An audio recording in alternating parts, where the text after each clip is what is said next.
Hi guys, welcome back to my channel. In this video, we would be discussing that how you have to prepare for your CUET 2025. I would be covering all the doubts and queries that I had at my time and that most of you all would have it. Firstly, we would be discussing along while a chart that पहली बात तो CUET होता क्या है, CUET कौन conduct कराता है, कैसे कॉलेज में एडमिशन होता है, कौन कौन सी कॉलेजेस हैं इसमें. Okay, now firstly CUET, the full form of CUET is common entrance test that is conducted by NTA is a national testing agency. ये एजेंसी CUET कंडक्ट कराती है. अब इसमें प्राइवेट और पब्लिक दोनों यूनिवर्सिटीज होती हैं. गवर्नमेंट ओन्ड यूनिवर्सिटी तो मोस्ट ऑफ देम है ही बहुत ही popular universities, that is your Delhi university and BHU. These are the and Allahabad university as well and many universities are there. The MET university, Graphic Era, ये सभी university ये आपके CUET के अंडर आती हैं. ऑल्दो ये प्राइवेट ओन्ड है but ये CUET के अंडर आती हैं. Now what is the most important thing that colleges कैसे मिलते हैं once you give the exam. आपका जब बोर्ड चलता है तभी CUET के फॉर्म्स ओपन हो जाते हैं. रजिस्ट्रेशन आपको करनी होती है, अपना फॉर्म भरना होता है, बेसिक डिटेल्स होती हैं. Now once your exam is over, आपके आफ्टर 40 डेज आपको मिलते हैं. आप अपना सब्जेक्ट्स ले लो.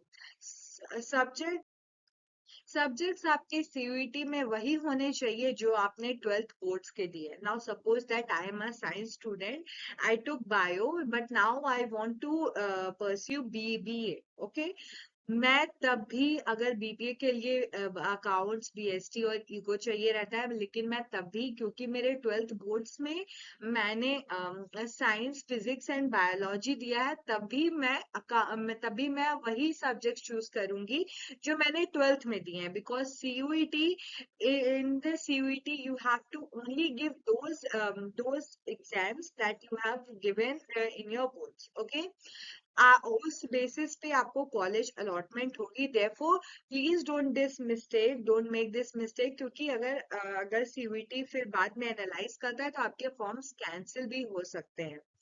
Once you give your exam, what happens is सारे कॉलेजेस जो हैं, जो आपके टारगेट यूनिवर्सिटीज है, वो अपना पोर्टल ऑन करते हैं. ओके, उन सब के फॉर्म, CUET का एग्जाम तो आपने दिया, उसका फॉर्म भरा, उसका एग्जाम दिया, फिर आपके एग्जाम्स आ जाते हैं, मतलब आपके रिजल्ट्स आ जाते हैं.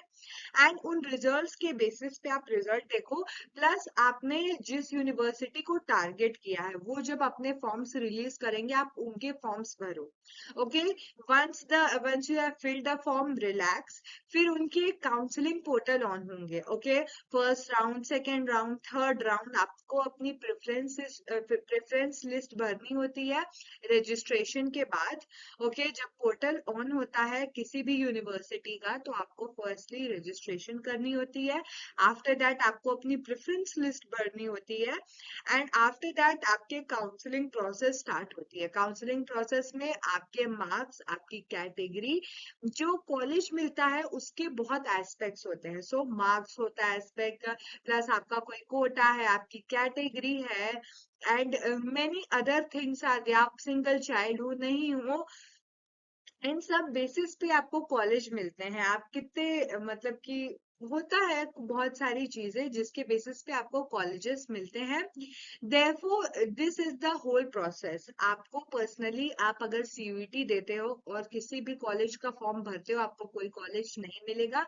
You have to fill firstly CUET form and after that the college form itself. CUET के फॉर्म होते हैं थोड़े एक्सपेंसिव, लाइक अगर आप जनरल से हो तो 2000 रुपीज, या फिर OBC वाले 1800, 1600 ST के लिए ऐसे होते हैं.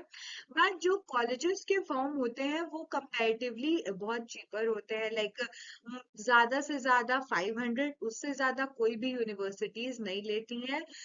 So this is what is about the CUET and the admission process.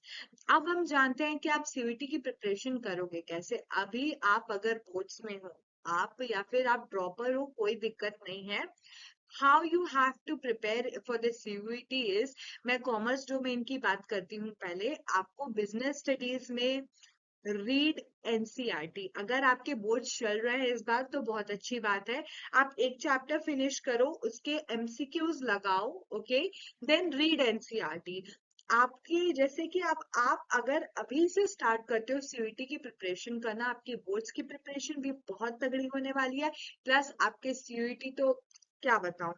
Therefore, you should start the CBT preparation now, right now only, because boards over होने के बाद बहुत ही लेजीनेस आती है, क्योंकि इतना ज्यादा स्ट्रेस के साथ हमने बोर्ड्स दिया होता है। Therefore, वो पुश नहीं मिलता है एग्जाम देने का। So I would recommend you all कि आप अभी से ही अपने सीयूईटी की प्रिपरेशन करो। इको के लिए इंडियन इकोनॉमी को आपको रीड करना है पूरा एनसीईआरटी से। प्लस माइक्रो इकोनॉमिक्स और मैक्रो इकोनॉमिक्स के लिए आप टीआरजेन ही प्रेफर करो, क्योंकि एनसीईआरटी मैक्रो और माइक्रो की आइडियाज बच्चों के लिए बहुत कॉम्प्लेक्स पड़ जाती है और वो उसमें कंफ्यूज हो जाते हैं, क्योंकि बहुत ही hard hard words plus words बहुत ही डिफिकल्ट होते हैं।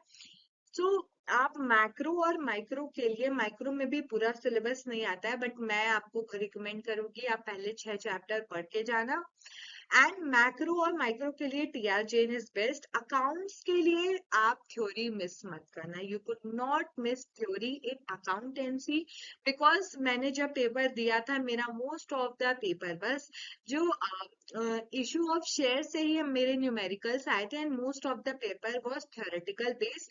सो आपको थ्योरी पे ज्यादा ध्यान देना अकाउंट्स में। इंग्लिश अभी से प्रिपेयर करना शुरू कर दो, बहुत हेक्टिक होता है हमेशा से सीयूईटी इंग्लिश का पेपर। सिनोनिम्स एंटोनिम्स पढ़ना शुरू कर दो, इसकी भी मैं वीडियो ले आऊंगी, इंग्लिश की वीडियो, कि आपको स्पेसिफिकली इंग्लिश कैसे पढ़ना है। जनरल टेस्ट के लिए आप क्वांट्स, क्वांटिटेटिव एप्टीट्यूड, ये सब अभी से लगाना शुरू कर दो। इन सब के क्वेश्चंस में आपको, ये नहीं कह रही हूँ कि 2-2 3-3 घंटा एक दिन का निकालो, एकदम नहीं। आपको क्या करना है, बस आधे घंटे निकालने हैं और ये क्वेश्चन सॉल्व करने हैं। नहीं हो पा रहा कोई बात नहीं, संडेज में कर लो। सो इस तरह से क्या होगा, आपकी सीयूईटी एंड योर बोर्ड्स की प्रिपरेशन हैंड बाय हैंड चलती रहेगी। Okay, so now this is it for the video. Please मुझे बताना आपको और कौन सी वीडियोस आगे देखनी है, किस चीज के बारे में जानना है। Till then subscribe.